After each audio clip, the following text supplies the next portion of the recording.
रिजवान, हम लोग न्यूजीलैंड में बहुत बुरी तरीके से हार ही जा रहे हैं, ऐसा क्यों? रोज हारते हैं।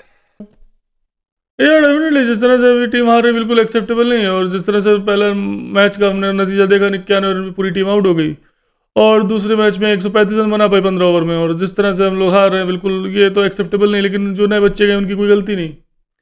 एक्चुअल में क्या है ना, वो लोग वहाँ पे जाते हैं न्यूजीलैंड में, बाहर देश में जाते हैं, जो कभी घर के बाहर कदम नहीं रखते और एकदम से दूसरे देश में चले जाते हैं, वहाँ परफॉर्म करना थोड़ा दिक्कत होता है। और जिस तरह से वहाँ पे देखो क्लाइमेट भी है, जिस तरह से वेदर भी, और जिस तरह से गोरी गोरी लड़कियाँ मतलब देख के वो थोड़ा बहक जाते हैं। क्योंकि जिस आप समझ लो जिसको घर में दाल ना नसीब हो उसको नली निहारी मिल जाए तो किस तरह से उसका बिहेवियर चेंज होगा। इस तरह से उनको थोड़ा सा प्रॉब्लम होता है। उस तरह से वो एडजस्ट करने में टाइम लगा देते हैं क्योंकि वहाँ के माहौल खुला खुला देख के हो सकता है चकाचौंध देख के थोड़ा लड़के भी तक जाते हैं और उस तरह से परफॉर्म नहीं कर पा रहे। तो इंशाल्लाह इस पे काम करने की ज़रूरत है। हमारे मैनेजमेंट को इस पर सोचने की ज़रूरत है कि कैसे बाहरी डिस्ट्रैक्शन को रोक के इनका परफॉर्मेंस निकाला जाए। क्योंकि जिस तरह से हार है बिल्कुल एक्सेप्टेबल नहीं है। और बाउंड्री के पास प्लेयर को खड़ा होने से रोका जाए क्योंकि बाउंड्री के पास खड़े होकर लोग इधर उधर देखते हैं और उससे डिस्ट्रैक्ट होते हैं। इससे मैं पहले टीम में था तो मैं ऐसे नए बच्चों को बाहर भेजता नहीं था। मैं तो वहाँ पे चाचा को खड़ा करता था या कोई बुढ़े बुढ़े को खड़ा कर देता था, जैसे नुमान चाचा साजिद थे उनको चाचा को खड़ा कर देता था जिससे उनसे डिस्ट्रैक्शन ना हो, जिससे हम लोग इंशाल्लाह मैच जीतते थे। अभी क्या नए नए लड़के जाते हैं तो थोड़ा खुला खुला माहौल देख के थोड़ा आप समझ सकते हैं किस तरह से परफॉर्मेंस नहीं निकल पाती उनकी, इधर उधर देखने में उनका दिमाग चला जाता है। तो उस पर सोचने की ज़रूरत है और इससे हार से इंशाल्लाह हम लोग तीसरे मैच में वापसी करेंगे। इनके मारो मुंह पे थप्पड़ सालों के पकड़ पकड़ के। अबे ये बेचारा टांगे गई है पाकिस्तान को, पाकिस्तान की क्रिकेट डिफेंड करने के लिए। अच्छा, ये सब चीज़ें जो आपने बताई हैं, ऐसा क्या आपके साथ नहीं होता था? ये सब जो हो रहा है अभी नए बच्चों के साथ जो हो रहा है।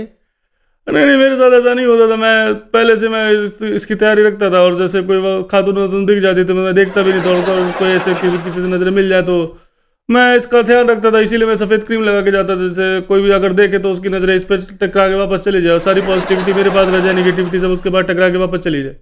इस तरह से इस क्रीम का भी कई कई फ़ायदा होता है। होठ बचाने के साथ साथ कई कई इसमें भी काम आती है। इससे सारी जो नेगेटिव चीज़ से टकरा के वापस चली जाती है, जैसे रिफ्लेक्ट कर देती है उससे तो वापस उनके चला जाता। तो इससे भी काफ़ी फ़ायदा मिलता था। तो इसलिए मैं डिस्ट्रैक्ट नहीं होता था। मेरे अच्छे चेहरा ने बाहर जाके और बाबर के भी अच्छे चेहरा ने, तो हम लोग इस बात का ध्यान रखते थे। बाबर यहाँ पे क्रीम लगाता था, मैं यहाँ पे लगाता, तो क्रीम से डिस्ट्रैक्शन हो जाता। मैं बोलता हूँ लड़कों को लगाने के लिए तो उनको बुरा लगता, बोलते हैं फैशन में नहीं। ये तो ज्यादती है ना यार। मेरे मेरे मेरे एहसास, मेरे जज्बात की मेरे साथ जाती थी यार ये।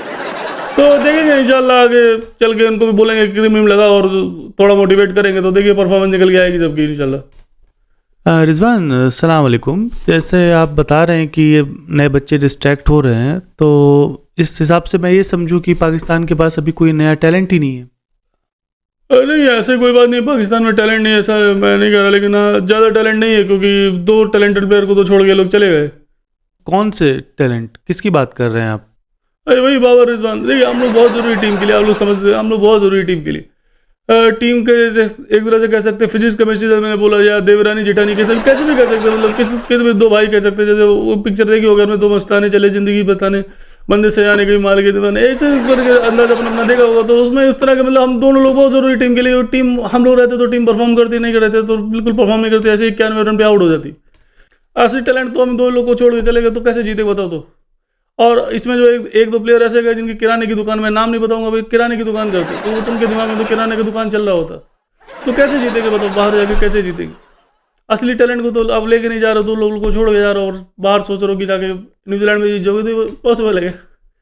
इतना आसान नहीं है। हम लोग भी खेलते बहुत बहुत दिन से खेल रहे और इतना इतना आसान नहीं है। लेकिन देखते कोशिश करते हैं इंशाल्लाह। नए लड़कों को सिखाते, फ़ोन में बात करते कि इधर उधर मत देखो और किराने की दुकान में बारे में मत सोचो, मैं देख लूँगा। तो हो सकता है तीसरे मैच में हम लोग जीत जाए। अबे लानत है तुम लोगों के ऊपर, साले 2 टके के तुम लोग पता नहीं कहां से निकल कर आ जाते हो।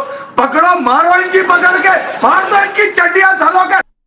रिजवान जी, सलाम वालेकुम। आपको नहीं लगता क्या ये जो न्यूजीलैंड है ये हमारे असली अब्बू, जो मतलब हमारा जो इंडिया है, उससे ज़्यादा दर्द हमको दे रहा है? असली अब्बू से ज़्यादा चुभ रहा है हमको न्यूजीलैंड। आपको नहीं लगता ऐसा? नहीं, डेफिनेटली देखना पड़ेगा क्योंकि जिस तरह से न्यूजीलैंड हमको दर्द दे रहा है, हमको तो असली अब्बू से ज़्यादा दर्द न्यूजीलैंड से लगता है भाई। कैसे वो 3 मैच घर में रह के चले गए लगातार। पहले ट्राई सीरीज में 2 मैच हराया, फिर चैंपियंस ट्रॉफी में रहे और अभी 2 मैच अपने आप हरा दिए। तो इस तरह से हमको तो सबसे ज़्यादा डर न्यूजीलैंड से लगता है। और न्यूजीलैंड इतनी खतरनाक हो सकती थी हमको पता नहीं था, क्योंकि अगर हम लोग को लगता था कि न्यूजीलैंड को आराम से हरा सकते हैं, इसलिए पहला मैच हम लोगों ने चैंपियंस ट्रॉफी का न्यूजीलैंड के साथ रख दिया था। और रिकॉर्ड उठा के देख लो, हमेशा न्यूजीलैंड पे भारी पड़े, लेकिन जिस तरह से न्यूजीलैंड ने कम बैक किया और जिस तरह से हमको हरा है, इंशाल्लाह हम तो चारों खाने चित हो गए, हम कह सकते हैं चारों खाने चित हो गए। वहाँ भी जाके हम लोग ऐसे हार रहे हैं, हमको तो डर लग रहा है। सही बात है, हमारा असली अबू का खिताब कहीं इंडिया से खींच के न्यूजीलैंड को न चला गया। तो हमको इस पर बहुत काम करने की जरूरत है। आगे चल के पता चला न्यूजीलैंड से भी अगर जीत के वांदे पड़ जाए तो इस तरह से तो फिर हम लोग कभी क्रिकेट पे कभी भी सर्वाइव नहीं कर पाएंगे। तो मैनेजमेंट को भी इसको सोचना पड़ेगा और हो सकता है हम लोगों की ज़रूरत पड़े, क्योंकि ये लोग नए बच्चे इन लोगों से नहीं होगा। तो मैंने बताया ना, एक जो प्लेयर है उसकी किराने की दुकान, उसको कैसे उसका मन लगेगा बताओ खेलने में। अब मैं तो मीडिया के सामने आगे सब बताता नहीं किसकी किराने की दुकान है, किसका क्या चल रहा है, क्या धंधे चल रहा है। तो मैं भी एक्स क्रिकेटर तरह बोल सकता हूँ, लेकिन नहीं बोलता, क्योंकि चलो ठीक है, वनडे में हम लोग खेलेंगे, जाके वनडे में सारा बदला निकालेंगे इंशाल्लाह, हम और बाबर जाएंगे दोनों लोग और पूरा बात सब पे भारी पड़ेंगे। लेकिन अभी मैं बोल सकता हूँ कि T20 में इतनी फजीयत करने की जरूरत क्या है। हम लोग को लेके जाओ, देखो मैच कितना बढ़िया खेलते हैं हम लोग। पखाना मलते तुम्हारे मुंह के ऊपर, क्या करें तुम्हारी परफॉर्मेंस के ऊपर, मूंदते खड़े होके। और इस तरह की जलालत भरी हार तो आपको वैसे भी मिल रही थी, लेकिन 91 रन पे आउट नहीं होते, कम से कम 151 बना के चेज करवा देते। तो इस तरह का सोचना चाहिए, क्योंकि अभी जिस तरह से देखिए डेफिनेटली जिस तरह प्रोसेस चल रहा है, ये पूरा एक्सपेरिमेंट चल रहा है, देखे नए नए लड़कों को किसको सिलेक्ट करते हैं। लेकिन मैं बता रहा हूँ उसमें कोई अपना टाइम वेस्ट करने वाली बात है। जब तक बाबर रिजवान नहीं होंगे तो टीम में फिर उस तरह से नहीं बन पाएगा। अब समय में हम दोनों लोग बहुत ज़रूरी टीम के लिए। रिजवान जी सलाम अलैकुम। रिजवान जी मेरा एक सवाल आपसे है कि हम 2 मैच हार चुके हैं, अब तीसरे मैच को जीतने के लिए हमारी क्या स्ट्रैटेजी होनी चाहिए जो अगले मैच के लिए, क्या हम ऐसे तैयारी करें जैसे हम तीसरा मैच जीत जाएं? जी डेफिनेटली नए मैच के लिए सबसे पहली स्ट्रेटेजी तो ये जो पीसीबी का जो मैनेजर है उसको पहले हम लोग को फ़ोन मिलाना पड़ेगा, मुझको और बाबर को, और तो हम लोग को वहाँ जाना पड़ेगा। हम लोग जाकर ही कुछ कर सकते हैं, क्योंकि नए बच्चों के हाथ में नहीं लगा। मैंने पहले बताया ना कि किराने की तो किस तरह से मतलब वो खेलेगा, है ना। तो हम लोग को जाके थोड़ा सा उसको मोटिवेट करना पड़ेगा और जाके अच्छा सा खेलना पड़ेगा। तो 3 T20 में हम लोग बराबर कर सकते हैं और इंशाल्लाह बहुत स्ट्रांग बन के आएंगे अब की बार।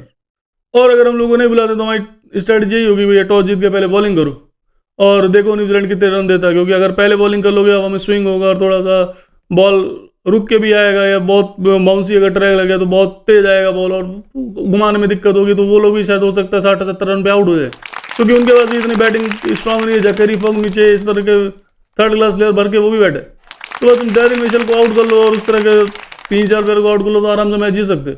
ये स्ट्रेटजी हम लोग उनको बताएंगे, अपने जो नए लड़के उनको बताएंगे, उनको फ़ोन करेंगे तो हम लोग डेफिनेटली इंशाल्लाह उनको बताएंगे। अगर नहीं फ़ोन करेंगे तो फिर क्यों बताएंगे, क्योंकि हम लोग रोज़ा इफ्तार करते हैं, उसमें टच समय लग जाता है और आप तो जानते हो कितना टाइम हम लोगों के पास है नहीं।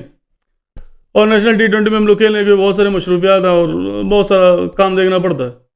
तो देखेंगे इंशाल्लाह हमारी टीम डेफिनेटली कम बैक करेगी और इस तरह तीसरा T20 में हम लोग डेफिनेटली इंशाल्लाह जीतेंगे और जीत के न्यूजीलैंड के मुंह पे तमाचा मारेंगे और असली अब्बू का खिताब हम वापस इंडिया को देंगे इंशाल्लाह। फैमिली देखती है, वरना मैं ऐसे गाली दूं ना, जिंदगी भर याद रखेंगे। इनके मारो मुंह पे थप्पड़ खालोगे पकड़। अबे ये बेगैरत टांगे गई है पाकिस्तान की क्रिकेट डिफेंड करने के लिए।